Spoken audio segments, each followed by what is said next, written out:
On s'en rapproche les amis, j'espère que vous allez bien. Aujourd'hui l'équipe, on se retrouve, vous avez capté, pour le retour de la série Mercato sur la chaîne YouTube. Ça me fait plaisir et je pense que vous, c'est pareil, faites-le moi savoir avec le gros pouce bleu, le gros forceur direct. Non, bon, en vrai on est le 22 décembre les amis et le 2 janvier, c'est l'ouverture du marché des transferts. Il devrait se passer pas mal de choses même si la situation n'a pas changé. Voilà, tous les clubs n'ont pas forcément un budget illimité et même les plus gros clubs, il y a quand même des coups à faire, notamment sous forme de prêt comme l'été dernier finalement, mais pas que. Alors voilà, on va parler un petit peu de toutes les rumeurs qui circulent un petit peu dans la presse et je vais pas en dire plus. Voilà l'équipe, on va directement entrer dans le vif du sujet.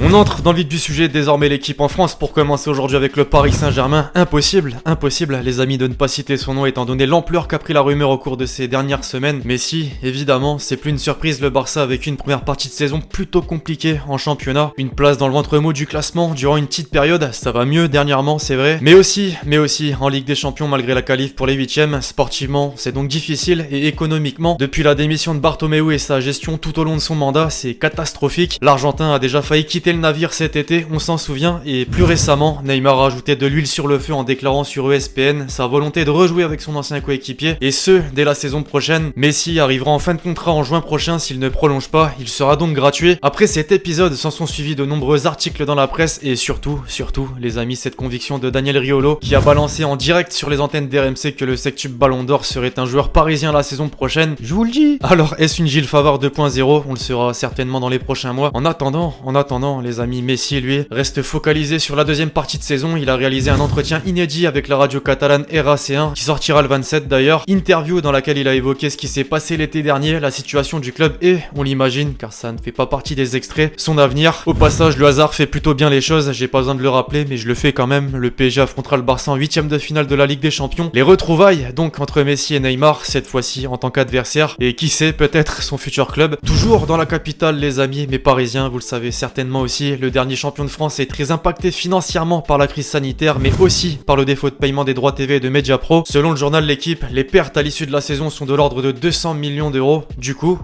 le PSG devrait vendre cet hiver et espère même récupérer 40 millions d'euros. Deux joueurs sont cités par le quotidien. Draxler, d'abord, dont le contrat expire en juin prochain. L'indemnité d'un potentiel transfert serait faible, certes, mais son salaire de 7 millions d'euros ne sera plus une préoccupation. Ensuite, Paredes, donc, qui pourrait être le deuxième joueur sacrifié. Lui, en revanche, pourrait rapporter 20 à 30 millions d'euros. D'ailleurs, il ne manque pas de courtisans. En Italie, la une du jour de la Gazzetta dello Sport, les amis, vous l'apercevez, le milieu parisien fait partie des joueurs dans le viseur d'Antonio Conte du côté de l'Inter. Au passage, tiens, le quotidien italien cite également les noms de Marcos Alonso de Chelsea en défense, de Renato Sanchez du LOSC, mais lillois, attention, la valeur marchande a grimpé depuis son arrivée. Il va certainement être placé sur le marché des transferts au vu de la situation du club lillois justement après le départ de Gérard Lopez. Enfin, vous le voyez aussi, Gervinho de Parme complète cette première page. On revient à Paris, les amis, il y aura tout de même certainement du mouvement sur le côté des arrivées cet hiver pour compenser les départs, mais aussi les nombreuses blessures. Ça, c'est un très gros problème. Les dirigeants ne manquent pas d'idées et devraient profiter de la situation compliquée de certains joueurs au sein de leur club. Eriksen, par exemple, justement, on parlait de l'Inter à l'instant, il ne s'est jamais imposé depuis son arrivée il y a un an et a de fortes chances de quitter le club. D'ailleurs, selon le Daily Star, le Danois aurait émis le souhait de rallier la capitale. Affaire à suivre. Autre joueur déjà cité par le passé dans une situation similaire, Dele Alli, les amis, selon le Daily Mail, le PSG va revenir à la charge. Tottenham, on s'en souvient, avait déjà refusé 3 offres de prêt l'été dernier, mais cette fois-ci,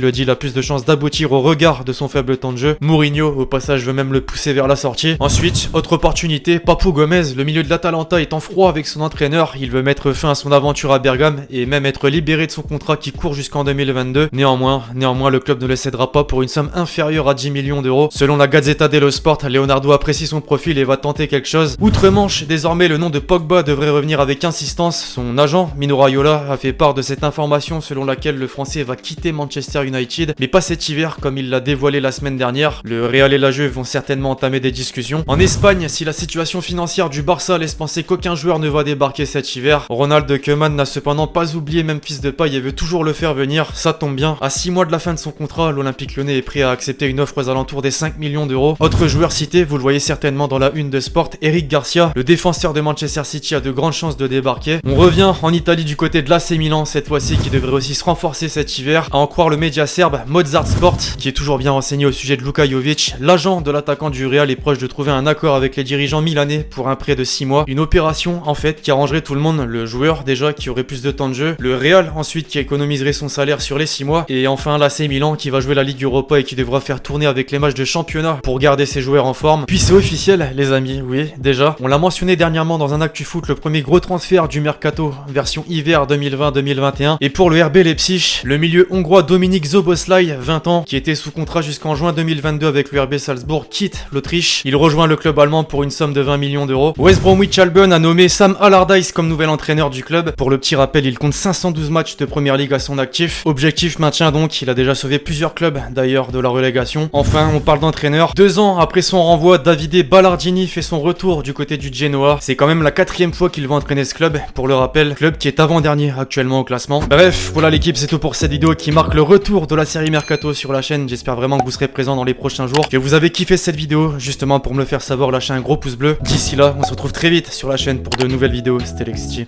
Ciao.